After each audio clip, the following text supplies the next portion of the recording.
মুস্তাফিজের পর এবার আইপিএল থেকে ডাক পেল বাংলাদেশি হার্ড হিটার তৌহিদ হৃদয়।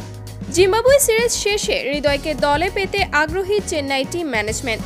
নড়ে চড়ে বসেছে বিসিবির সভাপতি নাজমুল হাসান পাপন। বর্তমানে তরুণদের মধ্যে বাংলাদেশের সবচেয়ে সেরা ব্যাটার তৌহিদ হৃদয়। ব্যাট হাতে ভরসার প্রতীকে পরিণত হয়েছে হৃদয়। সর্বশেষ শ্রীলঙ্কা সিরিজ থেকে চলমান জিম্বাবুয়ে সিরিজে ব্যাট হাতে উজ্জ্বল তৌহিদ হৃদয়। 155 স্ট্রাইক রেটে 3 ম্যাচে করেছেন 130 রান। এমন ব্যাটিংয়ের পর চলমান আইপিএল থেকে সুখবর পেলেন তৌহিদ হৃদয়। জানা যায় বিসিবির কাছে তৌহিদ হৃদয়ের ছাড়পত্র চেয়েছে চেন্নাই।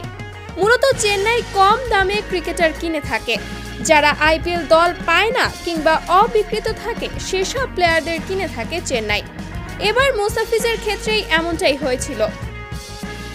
সেই প্রেক্ষিতে এবার তৌহিদ হৃদয়কে সুযোগ দিতে চাচ্ছে চেন্নাই।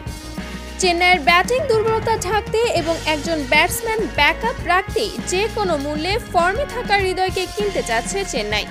তবে বিশ্বকাপের আগে সিরিজ থাকায় হৃদয়ের ছাড়পত্র নিয়ে বিপাকে পড়েছে বিসিবি। যদিও দলগুলো দুর্বল, সেক্ষেত্রে তৌহিদ হৃদয়কে আইপিএল খেলার সুযোগ করে দিলে খুব বেশি ক্ষতি হবে না বাংলাদেশ দলের।